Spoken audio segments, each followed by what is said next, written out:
this one. Oh, there you go. It's good to see everyone again. Chris, well done on another amazing summit here.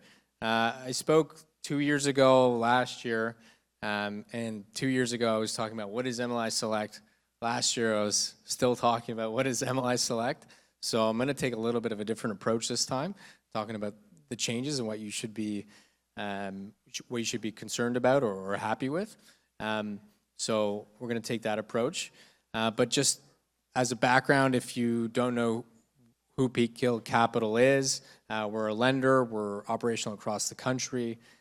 Bridge financing, term financing, CMHC insured construction, term financing. We typically can lend across any asset size, any asset class size.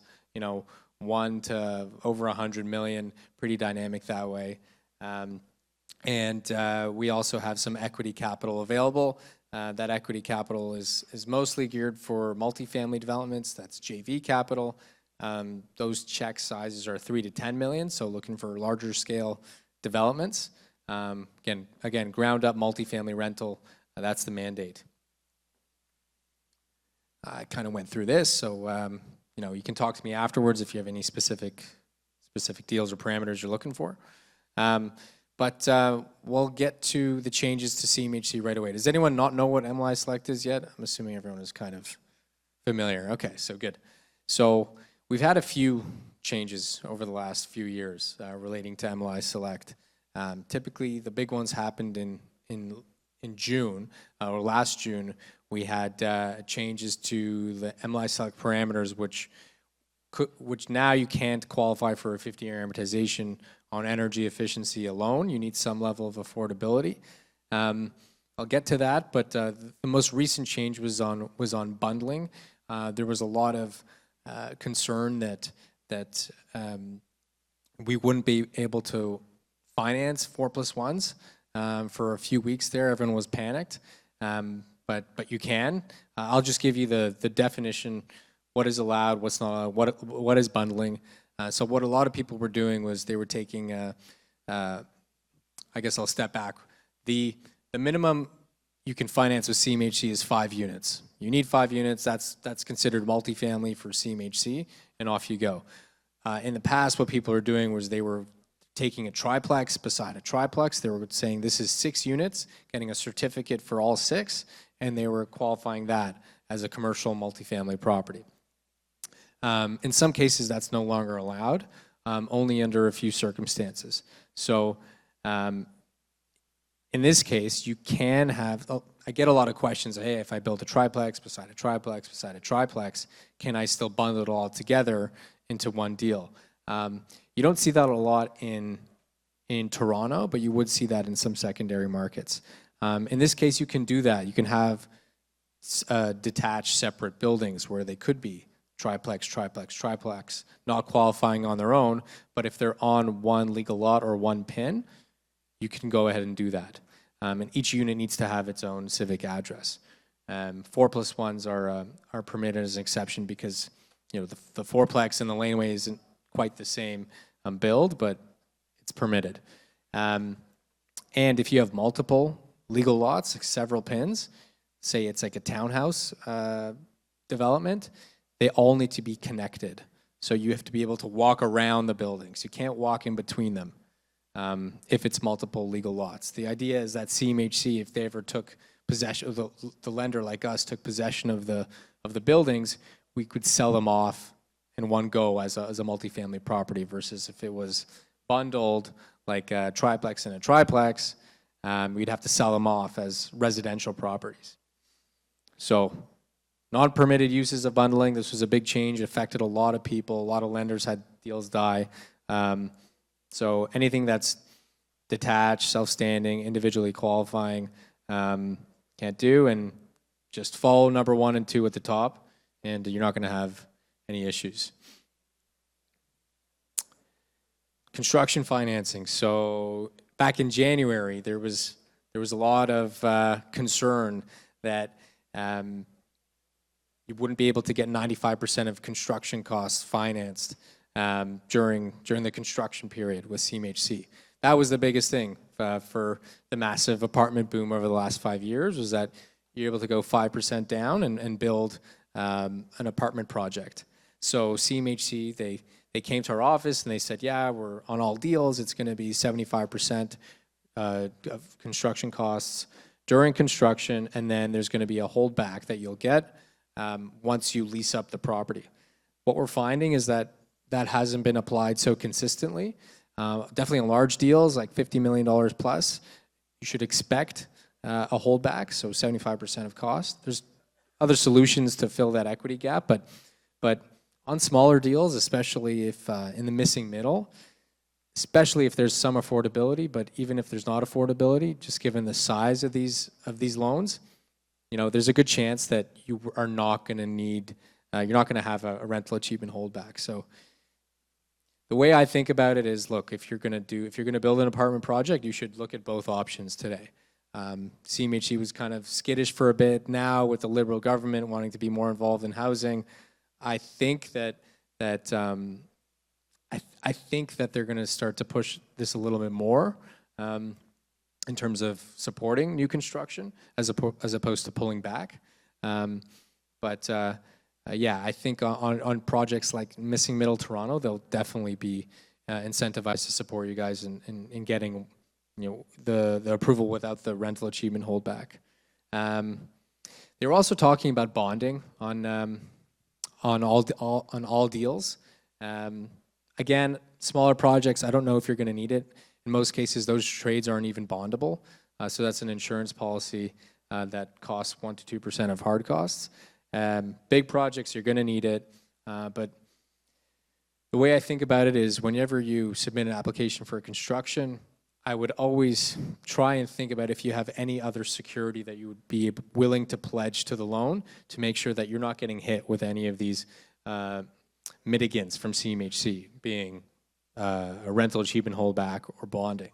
So additional security that you can pledge to the loan, to this certificate, is super, super helpful, and that's something that we all encourage our clients to think about.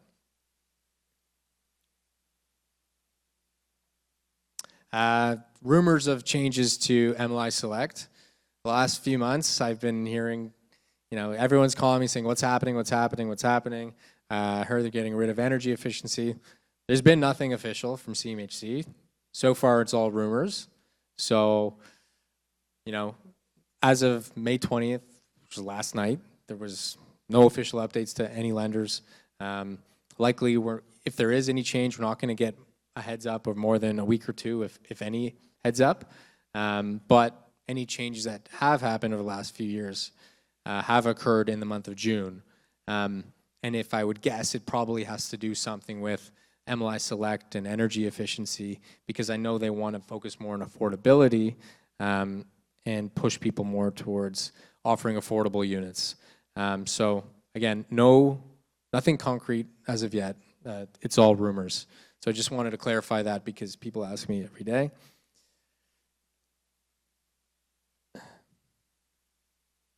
Conventional construction financing. So, again, given all the feedback from CMHC with rental achievement holdbacks, developers kind of getting confused, skittish about CMHC, I would say you have to look at conventional options too. So every lender should be providing you with, whoever your lender is, you should talk to them about conventional options. It's something that we're quoting every day now for each of our deals. You'll have 2 term sheets, one's conventional and one's insured. So, I would make sure you're getting that feedback, because there's pros and cons to both.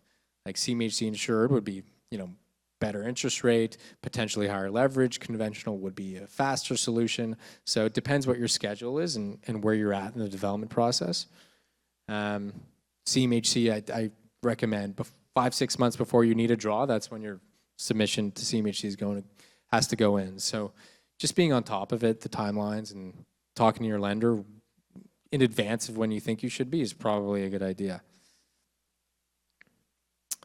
And again, just tips on MLI applications. I mean, all lenders back in 2020, 2021, 2022, underwriting was pretty loose at CMHC. Just given COVID, everything was pretty flush, and they were eager to get money out the door. Now there's a bigger focus on diligence and doing the heavy lifting up front, so that when you submit an application to CMHC, you get limited feedback because we've effectively mitigated all the risks in our application. Right now, the market conditions, their rents are stable, in some cases declining, if you compare rents with last summer.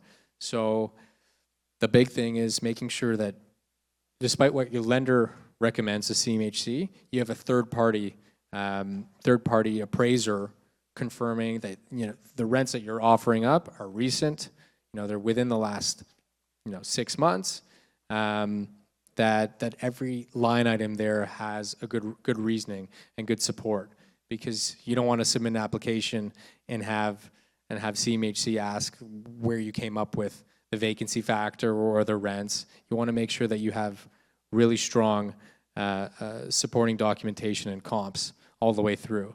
So always think about that. Use your lender as an advisor. Ask them to review your appraisals and how to make sure that you're super successful and you get the loan amount that you think you can achieve. Especially because a lot of times you're applying for a loan and funding before you even leased up on these 4+1s or anything missing middle. You can get the term loan before when you have occupancy permit. So you really got to convince CMHC that you're going to hit your rents.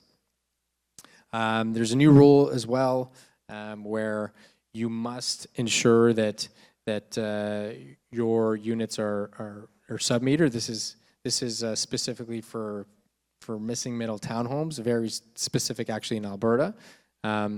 Just make sure that everything's sub-metered and utilities are paid directly by the tenant, or else CMHC might underwrite a lower amount for your rent if you've included utilities in rent. The appraisals are key again. Like, make sure that your appraisal cap rate is low. The one thing with appraisals that you have to make sure is that sometimes they'll use really high cap rates and very low expenses so that you have a high NOI and a reasonable cap rate. CMHC will beat up that NOI with their benchmarks and will still defer to the high cap rate in the appraisal. So that could actually work against you. Again, this all goes back to working with your advisor, whether it's a broker or a lender, and making sure that they're reviewing your appraisal. Borrowing, again, is capped at 95% of cost. I know everyone wants to pull out their money, so talk to your lender about that. That's pretty much it. I mean, most questions I get from CMHC are pretty deal specific, so if anyone wants to chat, I'm happy to discuss.